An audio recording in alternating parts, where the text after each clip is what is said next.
সুবহানাল্লাহ। সেই এক নাম্বার বানানের পরে আল্লাহ আমাদেরকে কত ইজ্জত দিয়েছে। আমাদের মতন ইজ্জত পৃথিবীর আর কাউকে আল্লাহ দেন নাই, ঠিক না বেঠিক? কাউকে আল্লাহ দেন নাই। ইজ্জতটা কতটুক? আল্লাহ রাব্বুল আলামিন বলেন, বান্দারে আমি তোমাকে যে ইজ্জত দিয়েছি পৃথিবীর বুকে কাউকে এত ইজ্জত দিই নাই মানুষের মধ্যে, আমার নবীর খাতিরে আমি তোমাকে এত ইজ্জত দিয়েছি। কার খাতিরে? নবীজির খাতিরে। কিরকম নবীজির খাতিরে? নবীজির উম্মত যদি মনে করেন উনি যদি মারা যায়, এত সুন্দর করে তাকে গোসল দেওয়া হয়। পৃথিবীর কোন ধর্মের মানুষকে এত সুন্দর করে গোসল দেওয়া হয় না। দেওয়া হয় নাই। এত সুন্দর করে তাকে কাফন পরানো হয়। পৃথিবীর কোন ধর্মের মানুষকে এত সুন্দর করে কাফন করানো হয় না। তাকে বিদায়ের বেলা এবার সমস্ত গ্রামের মানুষগুলা, আত্মীয় স্বজনগুলা তাকে সামনে রেখে জানাজার নামাজ তার সামনে পড়ে এত ইজ্জতের সহিত কান্দে করে তাকে কবরের মধ্যে আস্তে আস্তে শোয়ানো হয়, ঠিক না বেটি? আস্তে আস্তে তাকে শোয়ানো হয়। যেই তো ইজ্জত, সে ইজ্জতটা কার জন্য পেয়েছি? নবীজির জন্য। বলুন না সুবহানাল্লাহ। আমাদের মতন এত ইজ্জত কোন ধর্মের মধ্যে আছে? নাই। তাহলে যেই তো আল্লাহ আমাদেরকে ইজ্জত দিয়েছে, সে আল্লাহকে আমরা ইজ্জত দিতে রাজি আছি তো ইনশাআল্লাহ?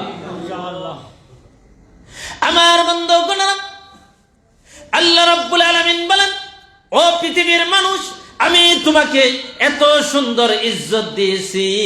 ইজ্জতের যদি তুমি আমাকে যদি ইজ্জত দাও, আর পরও তোমাকে ইজ্জত বাড়াইয়ে দেব। আল্লাহকে যদি ইজ্জত দেয়, আল্লাহ তাকে আরো বেশি ইজ্জত বাড়াই দেয়, ঠিক না বেঠিক? নামাজ কয়ক্ত পড়ি?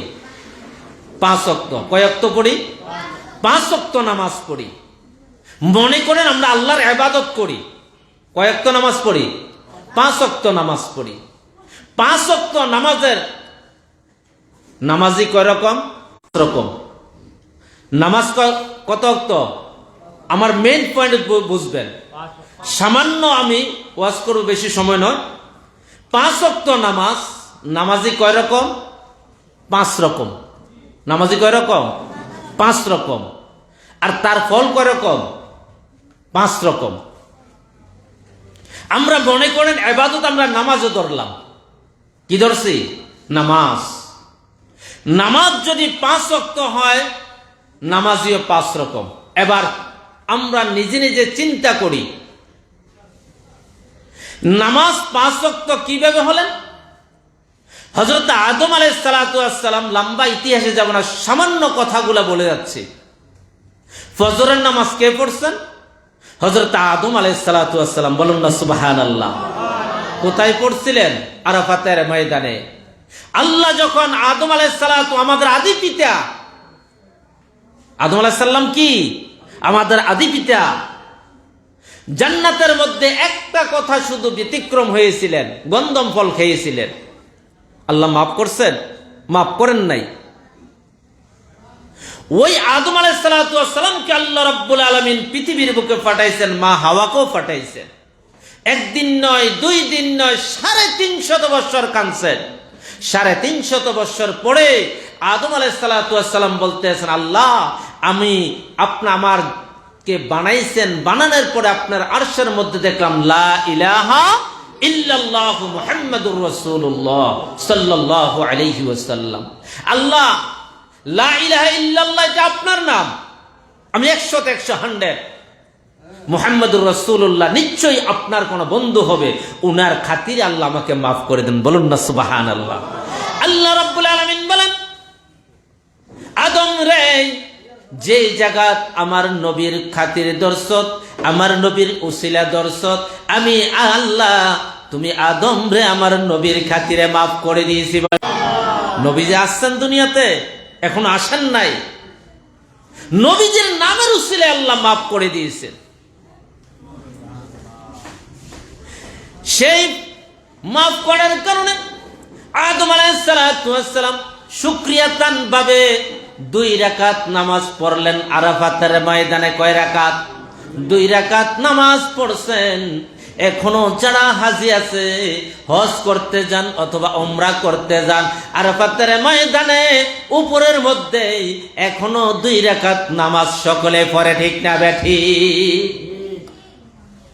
2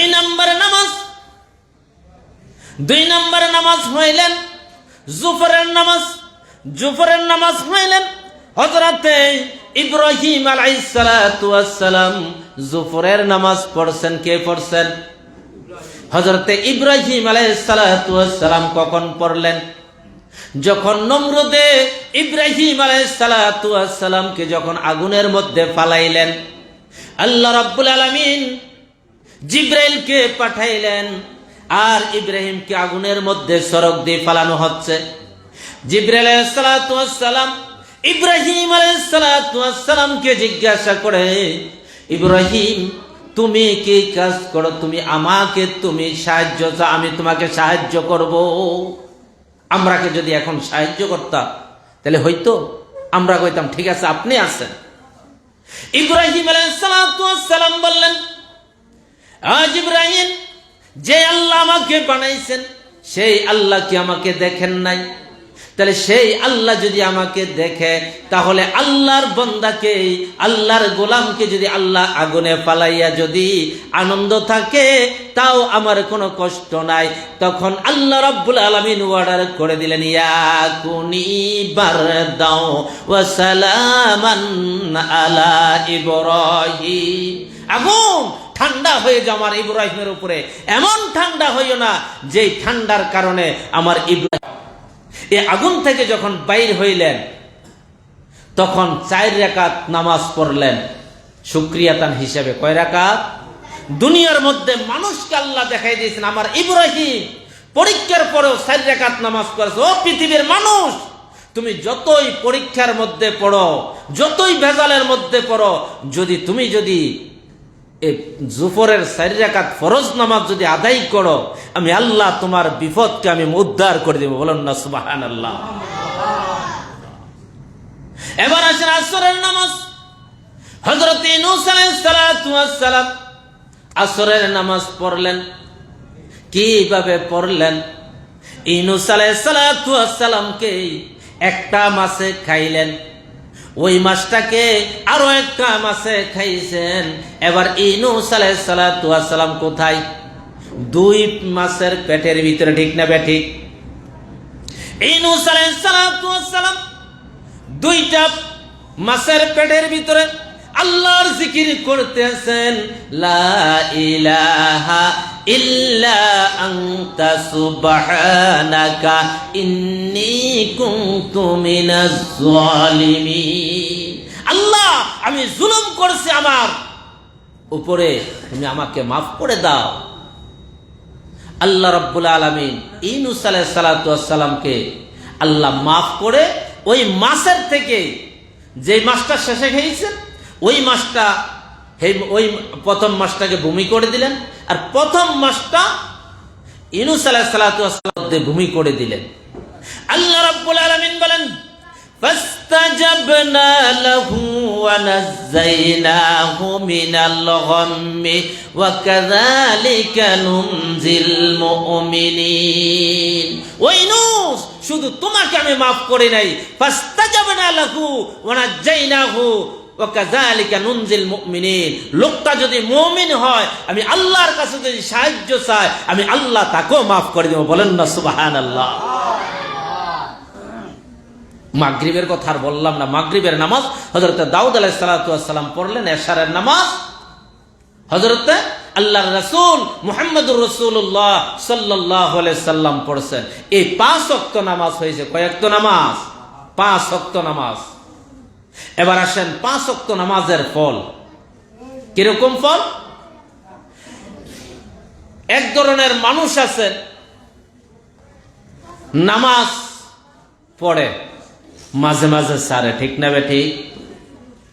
নামাজ পড়ে ফজর পরে জোহর পড়লো না, জোহর পড়লে আসর পড়লো না, আসর পড়লে মাগরিব পড়লো না, সপ্তাহে একদিন জুম্মার নামাজও পড়ে, এরপরে আর পড়ে না, ঠিক না ঠিক? তাহলে তার ফল কি হবে? যেই নামাজটা পড়লো না সেই নামাজের বিনিময় সে জাহান্নামের মধ্যে যাইতে হবে। কোথায় যাইতে হবে? জাহান্নামের মধ্যে তার শাস্তি ভোগ করতে হবে। তাহলে নামাজ পড়ে কই গেছে? জাহান্নামের মধ্যে শাস্তি ভোগ করতে হবে। 2 নম্বর নামাজি রেগুলার নামাজ পড়ে, কিন্তু রেগুলার নামাজ পড়ার পরেও তার নামাজের মধ্যে কি নাই? খুশু ও খুজু নাই, একগ্রতা নাই নামাজের মধ্যে। না থাকার কারণে তার নামাজ বাতিল। কি হবে? বাতিল। সেই লোক তো জাহান্নামের মধ্যে যাইতে পারে।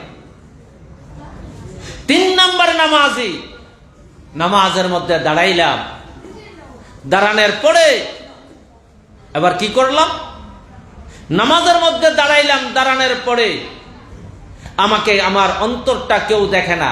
নামাজের মধ্যে দাঁড়াইলে বিভিন্ন ধরনের কথা আসে কি আসে না? আসে। বিভিন্ন ধরনের কথা আসে। অন্য সময় আসে? আসে না। নামাজের মধ্যে দাঁড়াইলে যদি সেই ছাত্র হয় যে আমি পরীক্ষায় কি লিখেছি, যদি মহিলা হয় তাহলে বিকালবেলা কি রানবো,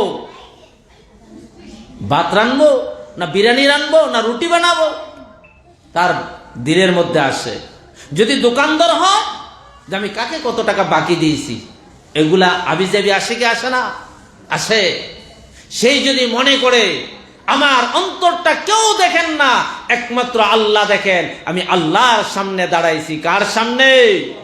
আল্লাহর সামনে দাঁড়াইছি, আমার অন্তর কেউ দেখে না, শুধু আল্লাহ দেখে, আমি আল্লাহর সামনে দাঁড়াইছি।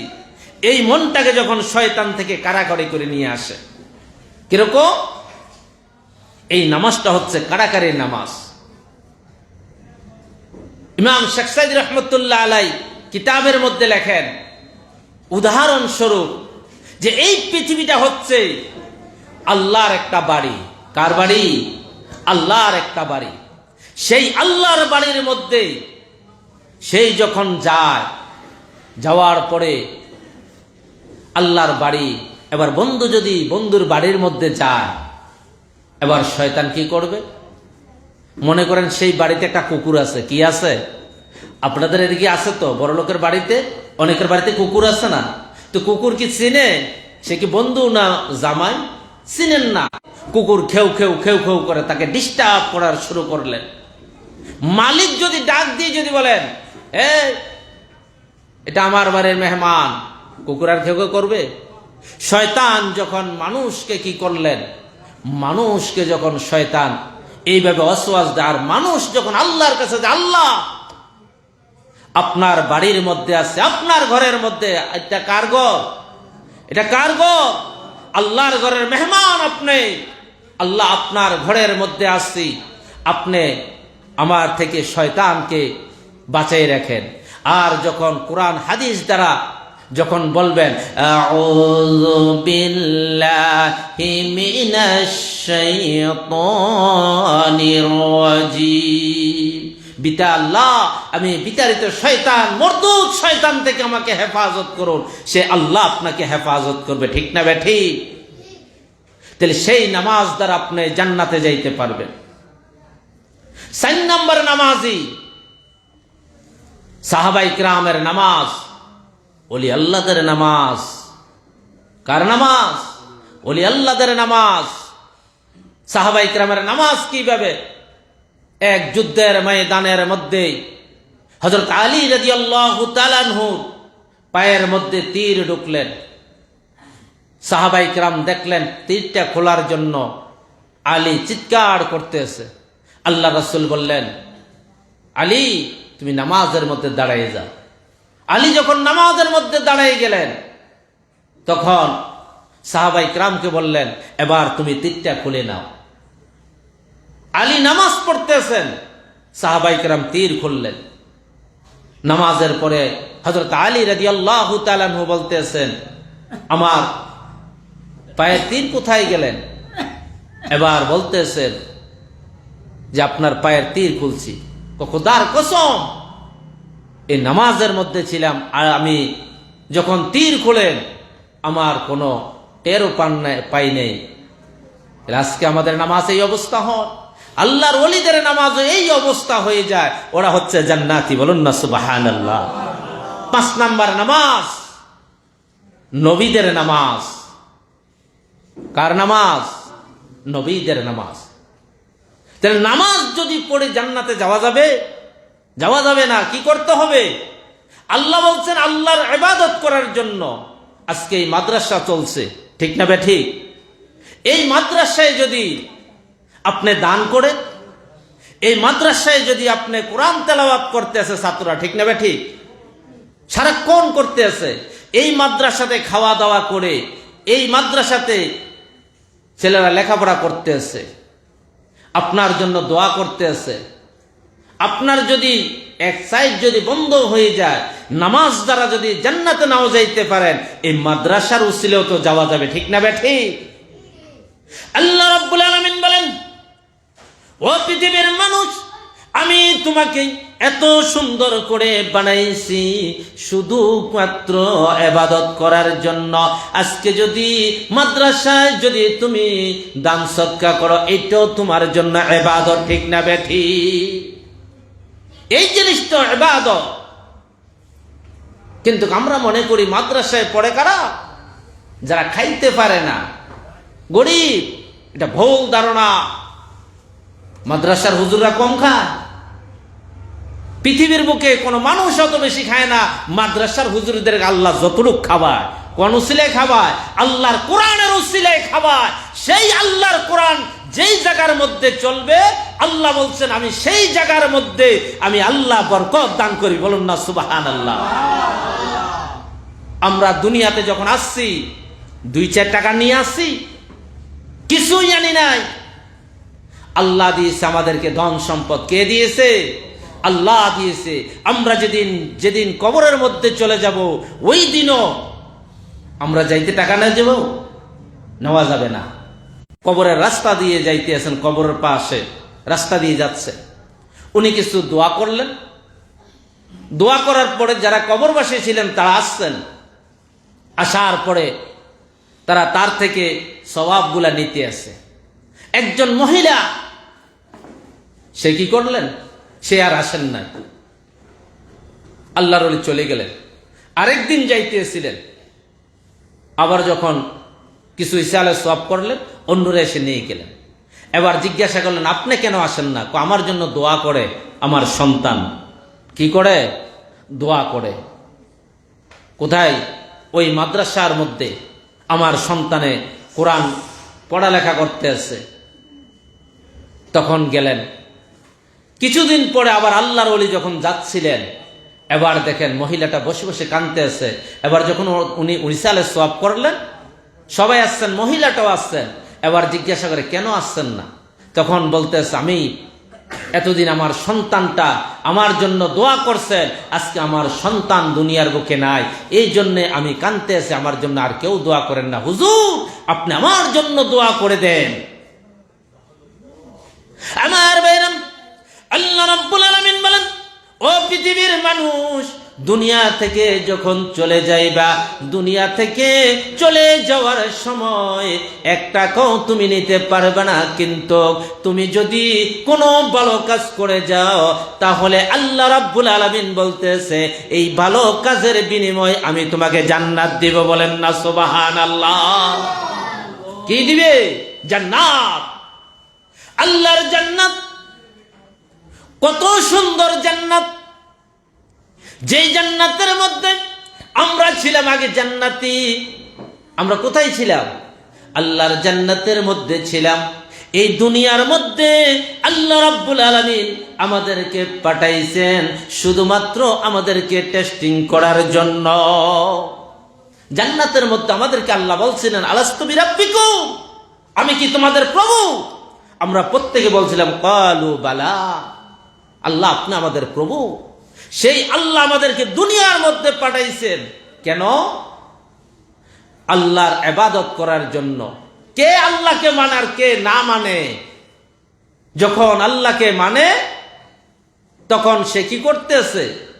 আল্লাহ তাকে জান্নাত আবার দিবে। যিনি মানেন না উনি ওই জায়গায় মিথ্যা কথা বলছেন। দুনিয়ার মধ্যে উনি নামাজ রোজা আল্লাহকে মানেন নাই, আল্লাহর ঘরকে মানেন নাই, আল্লাহ রাসূলের মুহাব্বতের জিনিস আল্লাহ মানেন নাই, নাম নামের মধ্যে দিবে।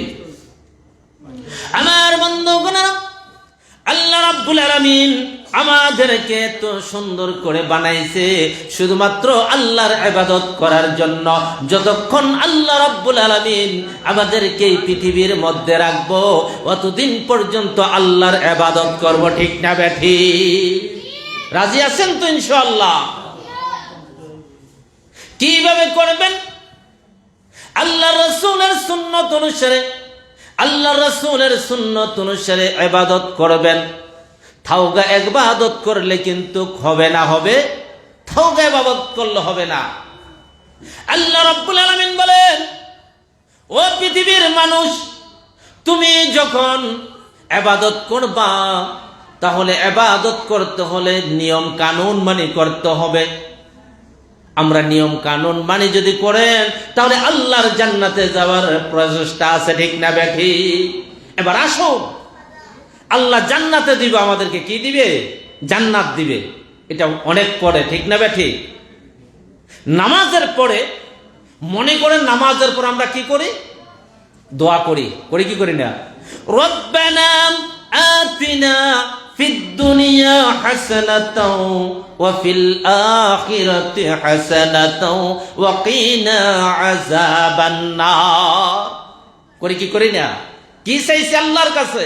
নামাজের পর আল্লাহর কাছে কি চাইছে? রব্বানা আতিনা, আল্লাহ আমাকে আতায়াত করো, ফিদ দুনিয়া হাসানাতাও, দুনিয়ার বালাই। কোন জায়গার বালাই?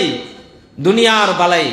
অফিল আখিরাতে হাসানাতাও, 2 নাম্বার চাইছে আখিরাতের বালাই। 3 নাম্বার হচ্ছেন ওয়াকিনা আযাবান নার, জাহান্নামের আগুন থেকে বাঁচাও। আগে প্রথম নাম্বার দেখবেন। কোন নাম্বার আগে দেখতে হবে? প্রথম, যে আমি নামাজ পড়লাম, দুনিয়ার ভালাই কি আসছেন? দুনিয়ার ভালাই কি আসছেন? ডাক্তার বলতে আছেন যদি কোনো মানুষ যদি নামাজ পড়ে তার পায়ের ব্যথা, কোমরের ব্যথা থাকে না। বলুন না সুবহানাল্লাহ। কোন মানুষ যদি নামাজ পড়ে তার গ্যাস্ট্রিকের ব্যারাম হয় না।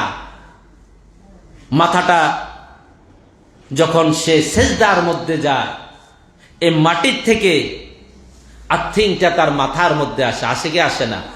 আজকে যে আমরা মাইক ব্যবহার করছি, মাটির সাথে একটা আর্থিং আছে কি আসে না? আল্লাহ আমাদেরকে কি দিয়ে বানাইছেন? মাটি দিয়ে তো বানাইছেন। তাহলে মাটির থেকে আমাদের আর্থিং এর দরকার আছে কিনা? এই রক্তটা যখন সেজদায় যায়, রক্তটা কোথায় যায়? সামনের দিকে, মাথার দিকে। আবার যখন সিধা হয় আবার ভিতরের দিকে। তাহলে যত ঝাড় মরকা আছে সব চলে যায়। এত সুন্দর করে আল্লাহ রাসূল বলছেন, খুব সংক্ষিপ্ত বলছি, আল্লাহ লোক থাকে একটা শহরে অথবা একটা গ্রামে, তারপরও তোমরা জমাতে নামাজ পড়ো। কোন জায়গায় নামাজ পড়তে বলছে? জমাতের সহিত। কেন জমাতে নামাজ পড়তে বলছেন? এই নামাজটা কি ভাবছেন কোনদিন? কেন জামাতে নামাজ পড়বেন? আল্লাহ রাব্বুল আলামিন বলছেন, বান্দারে আমি যাই দিয়েছি এটা তোমার নিজের প্র্যাকটিক্যালের সাথে তুমি যোগ করো। প্র্যাকটিক্যালটা কি? আল্লাহ রাসূল বলছেন, তুমি যদি জমাতে নামাজ পড়ো, সেই জমাতটা তোমার ভিতরে তুমি ফিট করো। যে হুজুর কিভাবে ফিট করব? আমরা যখন মাগরিবের নামাজ পড়ছি কি পড়ে নাই? ইমাম সাহেব সূরা ফাতিহা পড়ছেন, অন্য সূরা পড়ছেন, আমরা কি পড়ছি? আমরা শুনছি। আমরা পড়ছি, পড়ি নাই, আমরা শুনছি। এই শোনার মধ্যে ইমাম সাহেব যখন রুকুতে গেলেন, আমরা কি করছি? আমরা তো রুকুতে গেছি। ইমাম সাহেব যখন রুকুর থেকে উঠলেন, আমরা উঠছি না? ইমাম সাহেব যখন সেজদায় গেছেন, আমরাও গেছি। আল্লাহ রাব্বুল আলামিন বলেন, এই জিনিসটা তোমার মধ্যে ফিটিং করো। তোমার পরিবারের মধ্যে যদি 3 জন যদি থাকে, একজনরে তোমরা ইমাম বানাও। কয়জন ইমাম বানাইতে বলছেন?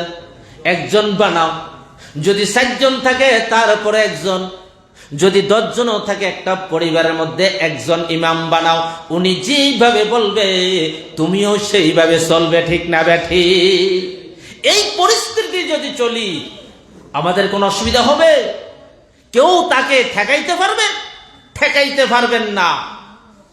আল্লাহ শিখিয়ে দিয়েছেন, আল্লাহ রাসূল শিখিয়ে দিয়েছেন, জামাতরা যেভাবে হচ্ছে একজনের নেতৃত্বে, একটা সংসার যখন চালাইবা তখন একজনের নেতৃত্বে হবে। কয়জনের নেতৃত্বে? একজনের নেতৃত্বে হবে। আর যখন রাষ্ট্র চালাইবেন, ইমাম সাহেব ভুল করলে মুক্তাদি কি করে? আল্লাহু আকবার বলে, ঠিক না ঠিক? 3 বার দেওয়ার পরে তার নামাজ থাকে, তার নামাজ যেইভাবে চলে যায়। আপনার সংসারের মধ্যে আপনি যদি মেম্বার হন, আপনি যদি চালান, আপনি ভুলে করতে পারেন। ভুল করার কারণে আপনি কি করলেন? আপনি এইভাবে সংশোধন হয়ে যাবেন।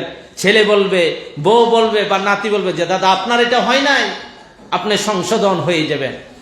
আল্লাহ রাব্বুল আলামিন বলতেছেন, ও পৃথিবীর মানুষ, তুমি কি করো?